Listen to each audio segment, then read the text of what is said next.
kind of diplomacy that's going to end the destruction of your country. Yes, but if you Mr. President, with respect, I think it's disrespectful for you to come into the Oval Office and try to litigate this in front of the American media. Right now, you guys are going around and forcing conscripts to the front lines because you have manpower problems. You should be thanking the President for trying to bring it into this conflict. Have you ever been to Ukraine that you say what problems we have? I have been to. Come once. I've actually watched and seen the stories, and I know what happens is you bring people, you bring them on a propaganda tour, Mr. President.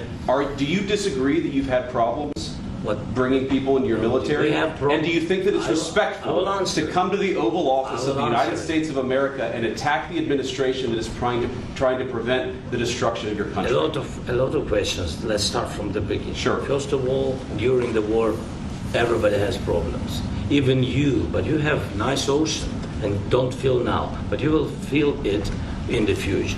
God bless. You don't know that. God bless. God bless. You will not have a war. Don't tell us what we're going to feel.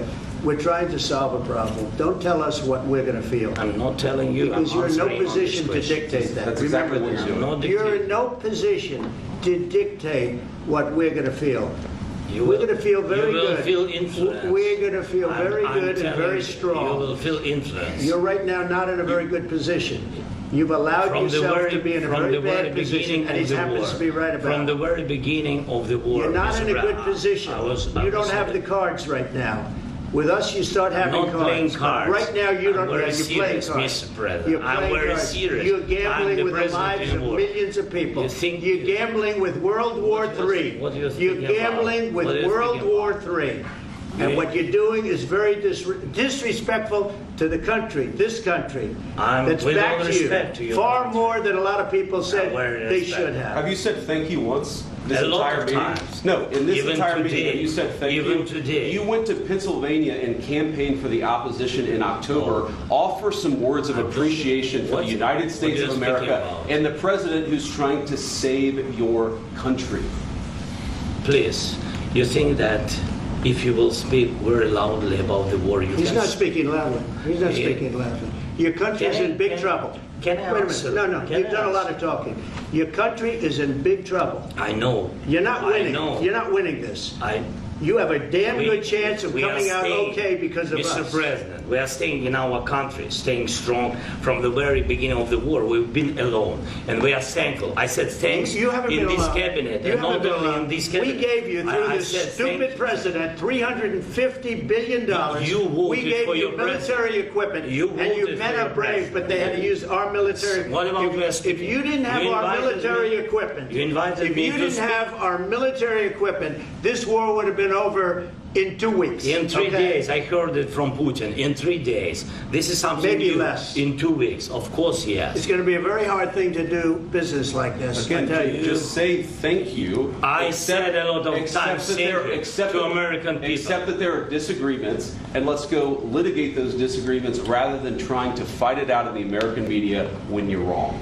We know that you're wrong. But you see, I think it's good for the American people to see what's going on. I understand, sir. I think it's very important. That's why I kept this going so long. You have to be thankful. You don't have the cards. You're buried there. Your people are dying. You're running low on soldiers. Listen, you're running low on soldiers. It would be a damn good thing. And then you tell us, I don't want a ceasefire. I don't want a ceasefire. I want to go and I want this. Look.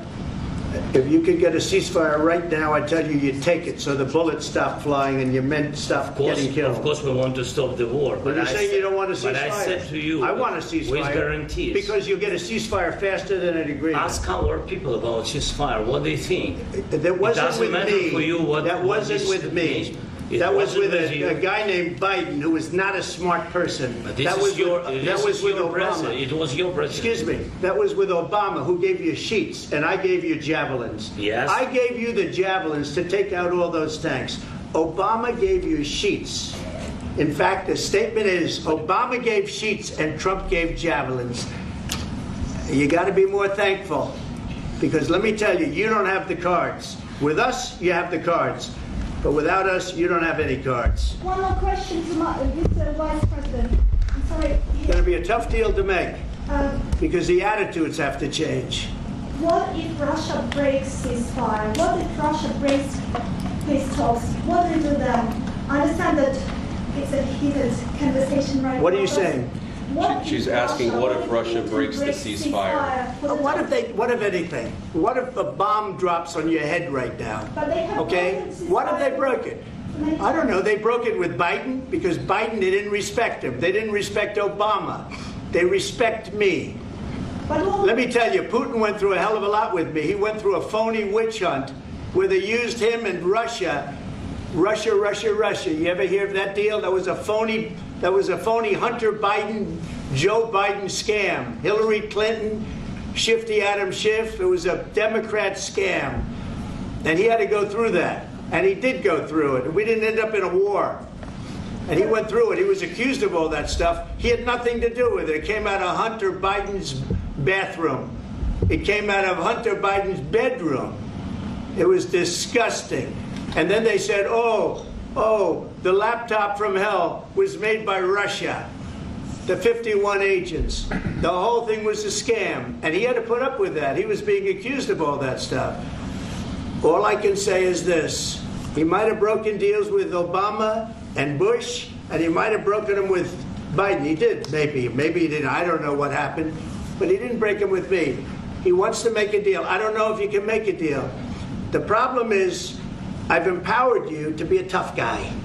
And I don't think you'd be a tough guy without the United States. And your people are very brave. But you're either going to make a deal or we're out. And if we're out, you'll fight it out. I don't think it's going to be pretty, but you'll fight it out.